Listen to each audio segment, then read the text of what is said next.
रामचरितमानस अयोध्या कांड। विषय श्री भरत शत्रुघ्न का आगमन और शोक।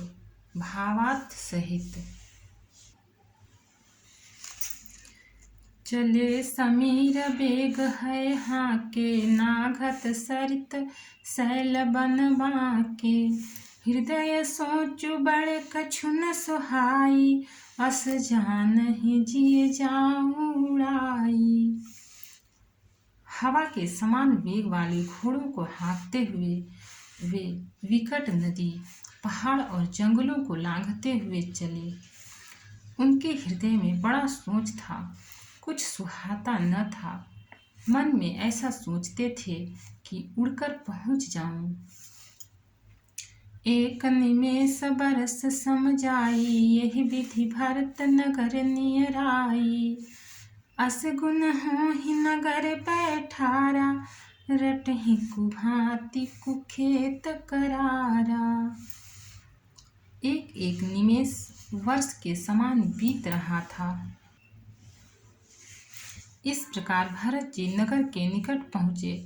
नगर में प्रवेश करते समय अपशगुन होने लगे। कौवे बुरी जगह बैठकर बुरी तरह से काँव काँव कर रहे हैं। खरसियार बोलहि प्रतिकूला, सुनि सुनि होई भरत मन सूला। श्रीहत सर सरिता बन बागा, नगर विशेष भयावन लागा। गधे और सियार विपरीत बोल रहे हैं। यह सुन सुनकर भरत के मन में बड़ी पीड़ा हो रही है। तालाब, नदी, वन, बगीचे सब शोभाहीन हो रहे हैं। नगर बहुत ही भयानक लग रहा है। खग मृग है गए जाहि न जोए, राम वियोग कुरोग बिगोए। नगर नारी नर निपट दुखारी, मनहु सबनि सब संपत्ति हारी। श्री राम जी के वियोग रूपी बुरे रोग से सताए हुए पक्षी, पशु, घोड़े, हाथी ऐसे दुखी हो रहे हैं कि देखे नहीं जाते। नगर के स्त्री पुरुष अत्यंत दुखी हो रहे हैं, मानो सब अपनी सारी संपत्ति हार बैठे हों। दोहा। पुरजन मिलिहि न कहहि कछु, गवहि जुहारहि जाहि। भरत कुशल पूछि न सकहि, भय विषाद मन माहि। नगर के लोग मिलते हैं पर कुछ कहते नहीं। गौ से चुपके से जोहार वंदना करके चले जाते हैं। भरत जी भी किसी से कुशल नहीं पूछ सकते, क्योंकि उनके मन में भय और विषाद छा रहा है। हाट बाट नहीं जाई निहारी, जनपुर दह दिसि लागी दवारी। आवत सुत सुनि कैकेयी नंदिनी, हरषि रवि कुल जल रुह चंदिनी। बाजार और रास्ते में देखे नहीं जाते, मानो नगर में दसों दिशाओं में दावाग्नि लगी है। पुत्र को आते सुनकर सूर्य कुल रूपी कमल के लिए चांदनी रूपी कैकेयी बड़ी हर्षित हुई। सजी आरती मुदित उठी धाई, द्वारे ही भेटी भवन ले आई।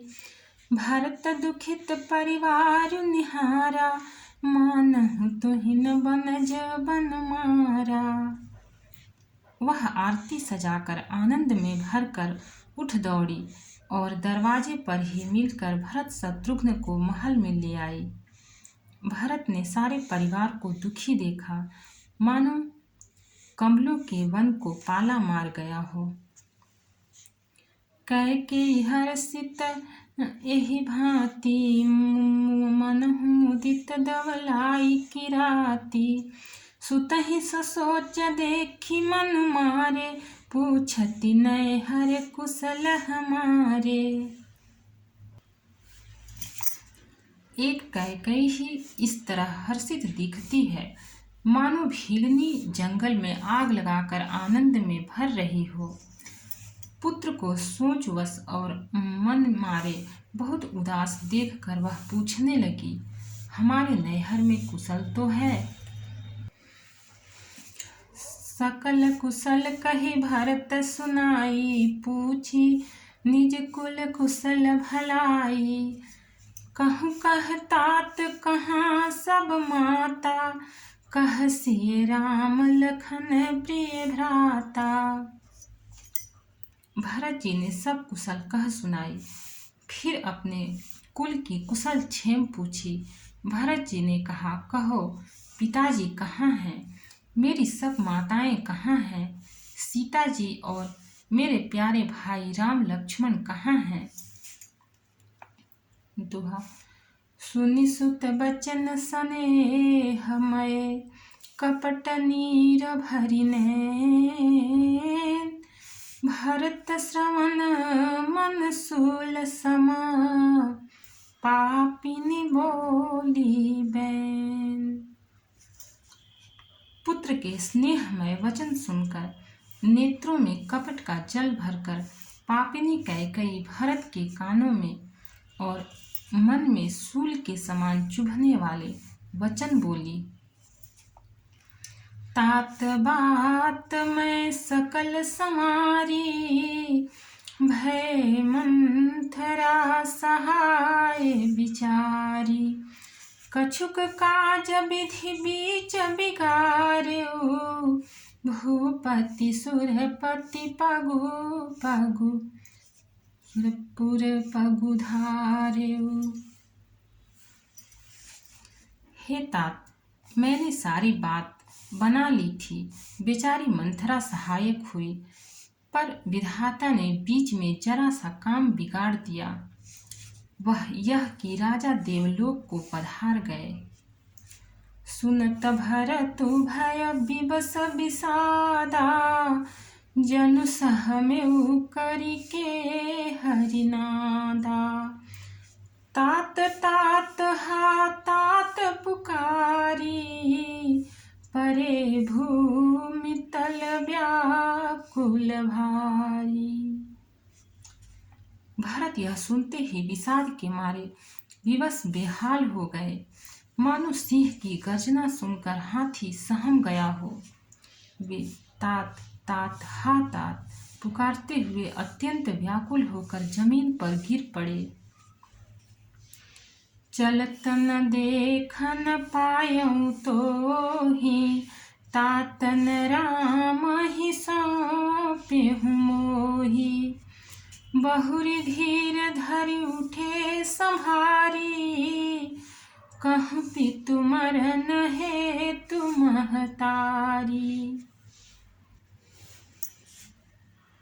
और विलाप करने लगे कि हे तात, मैं आपको स्वर्ग के लिए चलते समय देख भी न सका। हाय, आप मुझे श्री राम जी को सौंप भी नहीं गए।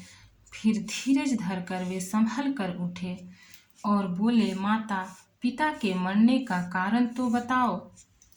सुनि सुत बचन कहति कैकेयी, मरमु पाछि जनु माहुर देई। आदि हूँ ते सब आपनि करनी, कुटिल कठोर मुदित मन बरनी। पुत्र का वचन सुनकर कैकेयी कहने लगी, मानो मर्म स्थान को पाछ कर चाकू से चीरकर उसमें जहर भर रही हो। कुटिल और कठोर कैकेयी ने अपनी सब करनी शुरू से आखिरी तक बड़े प्रसन्न मन से सुना दी। दोहा। भरतहि बिसर्यउ पितु मरन, सुनत राम बन गौन। हेतु अपन पौ जानि सिए, थकित रहे धरि मौन। श्री रामचंद्र जी का वन जाना सुनकर भरत जी को पिता का मरण भूल गया और हृदय में इस सारे अनर्थ का कारण अपने को ही जानकर वे मौन होकर स्तंभित रह गए, अर्थात उनकी बोलती बंद हो गई और वे सन्न रह गए। बिकल बिलोकि सुतहि समुझावती, मनहु जरे परलोन लगावती। तात राउ नहीं सोचे जोगु, बिढ़ई सुकृत जसु किन्हें भोगु। पुत्र को व्याकुल देखकर कैकेयी समझाने लगी, मानो जले पर नमक लगा रही हो। वह बोली, हे तात, राजा सोच करने योग्य नहीं है। उन्होंने पुण्य और यश कमाकर उसका पर्याप्त भोग किया। जीवत सकल जन्म फल पाए, अंत अमर पति सदन सिधाए। अस अनुमानी सोच परिहरहूँ, सहित समाज राजपुर करहूँ। जीवन काल में ही उन्होंने जन्म लेने के संपूर्ण फल पा लिए और अंत में वे इंद्रलोक को चले गए। ऐसा विचार कर सोच छोड़ दो और समाज सहित नगर का राज्य करो। सुनि सुठी सह में राजकुमार्यो, पाके छत जनु लाग अंगार्यो। धीरज धरि भरि लेहि उसासा, पापिनी सबहि भांति कुलनासा। राजकुमार भरत जी यह सुनकर बहुत ही सहम गए, मानो पके घाव पर अंगार छू गया हो। उन्होंने धीरज धरकर बड़ी लंबी सांस लेते हुए कहा, पापिनी, तूने सभी तरह से कुल का नाश कर दिया। जो पै कुरुचि रही अति तोहि, जनमत काहे न मारे मोहि। पेड़ काटितै पाल उसीचा, मीन जियन निति बारी उलीचा। हाय, यदि तेरी ऐसी ही अत्यंत बुरी रुचि दुष्ट इच्छा थी तो तूने जन्मते ही मुझे मार क्यों नहीं डाला। तूने पेड़ को काट कर पत्तों को सींचा है और मछली के जीने के लिए पानी को उलीच डाला, अर्थात मेरा हित करने जाकर उल्टा तूने मेरा अहित कर डाला। दोहा। हंस बंसु दशरथु जनकु, राम लखन से भाई। जननी तू जननी भई, विधि सन कछु न बसाई। मुझे सूर्य वंश दशरथ जी सरीखे पिता और राम लक्ष्मण से भाई मिले, पर हे जननी, मुझे जन्म देने वाली माता तो हुई, क्या किया जाए, विधाता से कुछ भी वश नहीं चलता।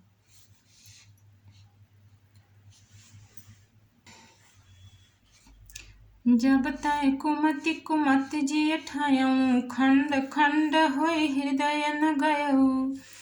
बर मांगत मन भय नहीं पीरा, गरि न जीह मुँह परे उन कीरा। अरे कुमति, जब तूने हृदय में यह बुरा विचार निश्चय ठाना, उसी समय तेरे हृदय के टुकड़े टुकड़े क्यों न हो गए। वरदान मांगते समय तेरे मन में कुछ भी पीड़ा नहीं हुई, तेरी जीभ गल नहीं गई, तेरे मुंह में कीड़े नहीं पड़ गए। भूप प्रतीति तोरि किमि किन्हि, मरण काल विधि मति हरि लीन्हि। विधि हुन नारी हृदय गति जानी, सकल कपट अघाव गुण खानी। राजा ने तेरा विश्वास कैसे कर लिया। जान पड़ता है विधाता ने मरने के समय उनकी बुद्धि हर ली थी। स्त्रियों के हृदय की गति चाल विधाता भी नहीं जान सके। वह संपूर्ण कपट, पाप और अवगुणों की खान है। सरल सुशील धर्म रत राऊ, सो किमि जानै तिये सुभाऊ। असको जीव जंतु जग माही, जेहि रघुनाथ प्राण प्रिय नाही। फिर राजा तो सीधे सुशील और धर्मपरायण थे, वे भला स्त्री स्वभाव को कैसे जानते। अरे जगत के जीव जंतुओं में ऐसा कौन है जिसे श्री रघुनाथ जी प्राणों के समान प्यारे नहीं हैं। भेयति अहित राम तेउ तोहि, को तू हसी सत्य कहु मोहि। जो हसी सो हसी मुँह मसिलाई, आँखी ओट उठी बैठहि जाई। वे श्री राम जी भी तुझे अहित हो गए, वैरी लगे। तू कौन है, मुझे सच सच कह, तू जो है सो है। अब मुंह में स्याही पोत कर, मुंह काला करके उठकर मेरी आंखों की ओट में जा बैठ। दोहा। राम विरोधी हृदय ते, प्रगट किन्ह विधि मोहि। मोह समान को पात की, बादि कहूँ कछु तोहि। विधाता ने मुझे श्री राम जी से विरोध करने वाले तेरे हृदय से उत्पन्न किया, अथवा विधाता ने मुझे हृदय से राम का विरोधी जाहिर कर दिया। मेरे बराबर पापी दूसरा कौन है, मैं व्यर्थ ही तुझे कुछ कहता हूँ। सुनी शत्रुघ्न मातु कुटिलाई, जरहि गात रिस कछु न बसाई। तेहि अवसर कुबरी तहाँ आई, बसन विभूषण विविध बनाई। माता की कुटिलता सुनकर शत्रुघ्न जी के सब अंग क्रोध से जल रहे हैं, पर कुछ वश नहीं चलता। उसी समय भांति भांति के कपड़ों और गहनों से सजकर कुबरी मंथरा वहां आई। लखिरिस भरे उलखन लघु भाई, बरत अनल घृत आहुति पाई। हुम गिलात तकी कुबर मारा, परिमुह भर मही करत पुकारा। उसे सजी देखकर लक्ष्मण के छोटे भाई शत्रुघ्न जी क्रोध में भर गए, मानो जलती हुई आग को घी की आहुति मिल गई हो। उन्होंने जोर से तक कर कुबड़ पर एक लात जमा दी। वह चिल्लाती हुई मुंह के बल जमीन पर गिर पड़ी। कुबर टूट्यो फूट कपारु, दलित दसन मुख रुधिर प्रचारु। आह दय मैं काह नसावा, करत अनेक फलो अनैस पावा। उसका कुबर टूट गया, कपाल फूट गया, दांत टूट गए और मुंह से खून बहने लगा। वह कराहती हुई बोली, हा दैव, मैंने क्या बिगाड़ा जो भला करते बुरा फल पाया। सुनी रिपुहन लखी नख सीख खोटी, लगे घसीटन धरी धरी झोटी। भरत दया निधि दिन्हि छड़ाई, कौसल्या पहिगे दो भाई। उसकी यह बात सुनकर और उसे नख से शिखा तक दुष्ट जानकर शत्रुघ्न जी झोंटा पकड़ पकड़ कर उसे घसीटने लगे। तब दयानिधि भरत जी ने उसको छुड़ा दिया और दोनों भाई तुरंत कौशल्या जी के पास गए। दोहा। मलिन बसन विवरण विकल, कृश शरीर दुख भार। कनक कलप बर बेली बना, मानहु हनि तुषार। कौशल्या जी मैले वस्त्र पहने हैं, चेहरे का रंग बदला हुआ है, व्याकुल हो रही हैं। दुख के बोझ से शरीर सूख गया है। ऐसी दिख रही हैं मानो सोने की सुंदर कल्पलता को वन में पाला मार गया हो। भक्त और भगवान की जय। चैनल को लाइक, सब्सक्राइब और शेयर करें। कमेंट में जय सिया राम लिखें।